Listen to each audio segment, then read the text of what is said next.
Welcome to the Betting Above the Rim podcast. Today's date is December 20th. In today's episode, we get into 5 topics. Number 1, we look at the impact of Jalen Brunson, what he has done for the New York Knicks. Number 2, at 14-13, is there concern right now in the Valley with the Phoenix Suns? 3rd, trouble in hot Atlanta. The Atlanta Hawks are under 500, and are they a disappointment? And what does Quinn Snyder have to do, or do they have to break it up? 4th, we look at the dynamic duo of Kyrie and Luka. Can they be a Western Conference superpower? And then we look at the Miami Heat, one of the gold standards in the NBA. Is this the end of their title run if they don't make it to the finals and win it? Welcome again. This is December 20th. Let's get started with my hometown team and the New York Knicks. I'm going to go on a record now. I'm going to make a statement right now. Yes, I am wearing orange. I bleed orange and blue. Everybody knows that on the SportsGrid network. Jalen Brunson may be the best free agent acquisition that the Knicks have made since Bernard King. Y'all know about Bernard King? Go look it up. But if you look at what this guy has done, Jalen Brunson, he has been absolutely fantastic for the New York Knicks, scoring at 25.6 points per game, 5.8 assists, shooting 48% from the floor, 46% from 3, with some big 40-point games. And we can't forget about the 50-burger he dropped in the Valley of the Sun. And this guy has really changed the whole course of the New York Knicks. Folks, you got to remember this. For the longest time, the Knicks have tried to go out and get big-time free agents, and they've missed. They missed on LeBron a couple of times. They missed on KD. They missed on Kyrie. Everybody talks about New York, and let's be honest, folks, the New York doesn't have the glitz and glamour that it used to be, playing in quote-unquote Madison Square Garden, the Mecca, the world's most famous arena, doesn't carry that much weight, and they've gone through a laundry list of coaches, some all-time greats, including people like Larry Brown, Lenny Wilkins, and obviously we know what the job of both Pat Riley and Jeff Van Gundy did in the 90s. They even had Don Nelson there. They've had Isaiah Thomas there. They've had Phil Jackson running their personnel. So it's been a long time coming for New York Knicks fans. But they're here now. And they're going to be a tough team. Why are they going to be a tough team? Because of Jalen Brunson. Why else? It's this guy, Tom Thibodeau, who demands so much respect and loyalty from his players. Now, so you got to realize something, folks. Tibbs has won before, but he's also flamed out. He was coach of the year in Chicago that the league's best record. He was gone in 3 years. He had one of the best seasons in the history of the Minnesota Timberwolves, and they went down to Heat. So now he gets to New York. They have a rough year. They were great in 2021. They went south in 21-22, and then they get Jalen Brunson. And everything changed. They overachieved last year in people's thoughts. So coming into this year, could New York do it again? They have done it again. 1, because of the play of Jalen Brunson. 2, because of Tom Thibodeau. But also the play of Julius Randle. See, I've been on Julius Randle's case since he's been a Knick. You know about it, right? Odd year, even year. Odd years, he's great. Even years, he's terrible. We're going into an even year in 2024. He got off to a slow start. But remember, folks, Julius Randle was not good at playoffs.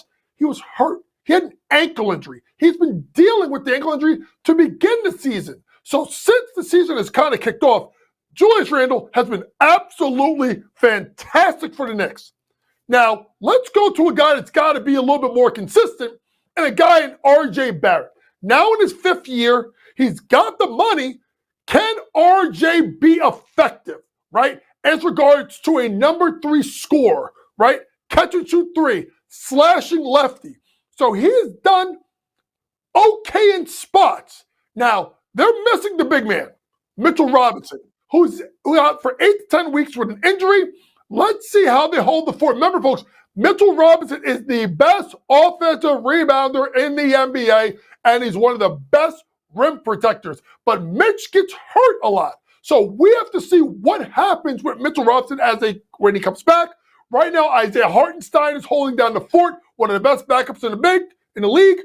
Jericho Sims is out 1 to 2 weeks. Look at Taj Gibson to get a little bit more time. So when you talk about New York, I want people to understand this, okay? They are a superstar away, but it's got to be the right one. And I want to come on record and saying this. Donovan Mitchell is not a good fit with the Knicks. Why? You already have an undersized scoring point guard in Jalen Brunson. So now you're going to try and pick Jalen Brunson in the backcourt with Donovan Mitchell in that two small guard lineup. It's not going to work. You got to let Brunson be the guy. Now, you want to say superstar, that can mean a lot of different things. I'm going to go ahead and say this. If the Knicks can go get a legitimate 3-and-D guy, a guy that can get you 17 to 20 points a night, that can stretch the D and be a tough defender, something that Quentin Grimes has not done, particularly in the offensive end, then I would say that the Knicks could be on their way. Guys that I would look at OG Anunoby. Absolutely. OG would be perfect in New York, playing with Randall, playing with obviously Barrett, and playing with Jalen Brunson. I'll give you a sleeper guy. How about a player like a DeAndre Hunter out of Atlanta? We'll get to them in a little bit. But that 3-and-D guy, if you don't want to break up the Barrett, Randall, Brunson core, you're not going to get the superstar, but you can get that player that's been really good in this league, and maybe he elevates his game to another level in New York. Kind of like what Jalen Brunson has done since he's been a New York Knick. Let's move on to the Valley of the Sun, where this team is really not playing that well at a record of 14-13. Well, you're looking at this team and saying, well, I mean, they got Kevin Durant, who's giving you 31 points a game, shooting at 51.8% from the floor, 46.7 from three. You got Devin Booker giving you 28-8 and shooting 48% from the floor. You got Bradley Beal giving you 14.7, and Yusuf Nurkic, which has been a really good trade for them, 12.1, 10.3, 3.9 assists per game. Really quick betting nugget. If you see Nurkic assist prop at 3.5, and it's not a lot of juice, you got to go run to the window and take a chance. He'll get there more than not. He's a very skilled passing big man. So where's the problem with Phoenix? It's the same problem that Kevin Durant had in Brooklyn. They can't get all three guys in the lineup together. That hasn't happened. One game, folks, 4 minutes. Bradley Beal gets hurt. Now he's out for a couple of weeks. He's at the back. Booker's been out for a little bit. And KD's been absolutely fantastic. So a Phoenix Suns team that, let's be honest, that is underachieved is still being priced right now, today, I believe, with the fourth best odds to win the NBA championship at 8-1. They are a believer in what this team can do. My issue with Phoenix is, are they going to get there? Because they need all three of these guys to be healthy. They need Bradley Beal to come back in and be that third star. Don't have to give you 25 a night like he did in Washington. It's got to give you 17, 18 points. Got to get some assists. They need KD to be absolutely fantastic. And he's had one of the best years of his career so far. And they need Devin Booker to be Devin Booker. They also need Yusuf Nurkic to play really well. Nurkic has that history of injuries. They need Eric Gordon off the bench to give them time. They need Grayson Allen to knock down threes. They got a lot of if they do this, and this, they're going to win themselves a championship. That's a problem, right? Can you look at me right now and tell me that they're better than Denver? Can you look at me today and tell me they're better than the Clippers, who may be the best team in the NBA right now? Can you tell me they're better and more connected, especially defensively, than Minnesota? And depending on the matchup, if you got a guard that can score, they don't have a stopper. Look what Jalen Brunson did just last week with the 50-piece he gave him. So although Frank Vogel's got championship pedigree, Kevin Durant's got championship pedigree. Who else has championship pedigree on that team? And can you trust those three, or I would say four, to stay healthy all year? They may need to make a trade to fortify their bench. The problem is, what assets do they actually have left? Let's move on to Hot Atlanta with the Atlanta Hawks. Coming in today with a record of 11-15, and they have lost 7 out of their last 10 games. See, when they got rid of Nate McMillan, who I think is one of the more underrated coaches of this generation, when they got rid of Nate and they brought in Quinn Snyder, they automatically, people thought, well, here we go, here goes Atlanta. Well, what has Quinn Snyder done? I mean, in Utah, besides have Donovan Mitchell with them and Rudy Gobert. How much did they overachieve over his time there? So Quinn Snyder, who's been around the league for a long time, this team is sitting right now in 11th place in the Eastern Conference. And they got dudes. I mean, they got Trae Young getting you what he gets you, averaging a double-double. They got DeJounte Murray, one of the premier two-way guards in the NBA. They got Bogdanovich giving you 17.5 points a game. They have DeAndre Hunter, who I think is the most underrated player on this team, and for some reason, he just can't get it. Jalen Johnson's been good until he got hurt. Sadiq Bey is good off the bench. Clint Capella's been around for a long time. So, what's wrong with Atlanta? I don't know if Murray and Trae Young work. And I've given it a chance. So, when you're Atlanta and you're at 11-15 right now, and you're on the outside looking in, you got to cut. Here's the thing, folks. They already got rid of the coach. So, the coach ain't going nowhere. Quinn Snyder just got there. So, what are you going to do when you're sitting right now at 11-15? Now, listen, do I think they're better in Toronto? Yes. Do I think they're better in Brooklyn? I don't know. I mean, Brooklyn's played really, really well. Are they better than Indiana? Are they better than Miami? Like, we keep going. So, if you get rid of the coach, and the coach is in his first full year, you're not firing Quinn Snyder. You've already traded off John Collins. So where do you go next? Do they try and trade a guy like Sadiq Bey and try to get like an AJ Griffin a little bit more time? Try to get DeAndre Hunter going. Do you trade DeAndre Hunter, who just got a new contract extension?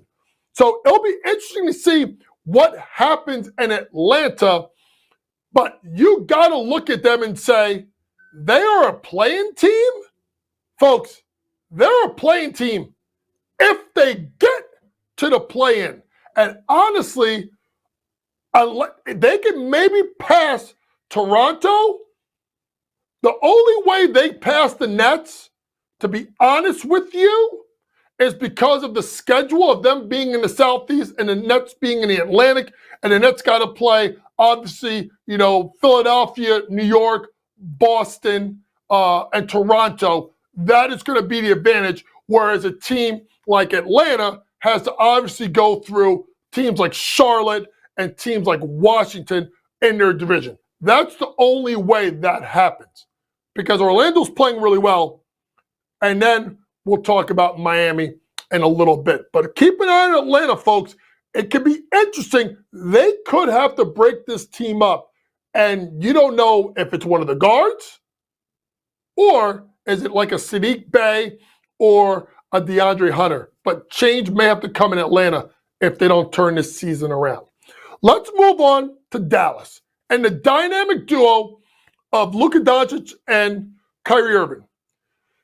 When this trade happened, I wasn't so sure about it at first. And doing Betting Above the Rim, the show with my good buddy Kevin Walsh, he kind of talked me through it, and it made sense. Like, these are two high-volume, high-impact scores. Last year, they struggled a little bit, right? Down the stretch. Like, who's the Batman? Who's the Robin? Well, this year, Luka's been fantastic, giving you 32, basically 33, 8, 9. Kyrie's giving you, 23 and 5. Close to his, what Kyrie's done in the past, which is a 50, 40, 90. He's at 47.1% from the floor, 38.4% from three. So when you look at this team, can they be a title contender in the West. As great as Kyrie and Luka can be, to me, it's got to be everybody else. What are you going to get out of Grant Williams, who signed that good offer sheet and had to leave, obviously, Boston, giving you 9.6 points per game, 42% from the floor, 40% from three. His field goal shooting percentage is down from his career, but he got the money to be a guy. I don't know if he's giving you what you need at 9.6 points per game.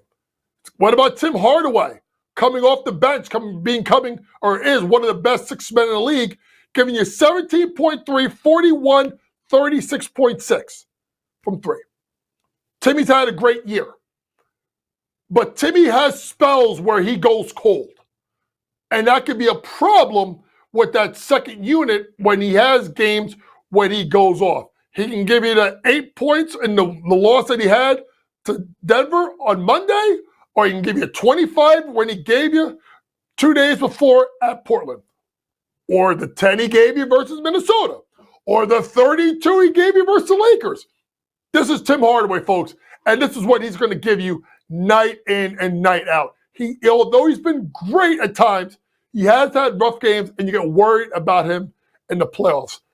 You can talk about the play of Derrick Jones. Has been a nice surprise, giving him about 9.8 points per game, shooting the ball better from three at 35.5% for his career.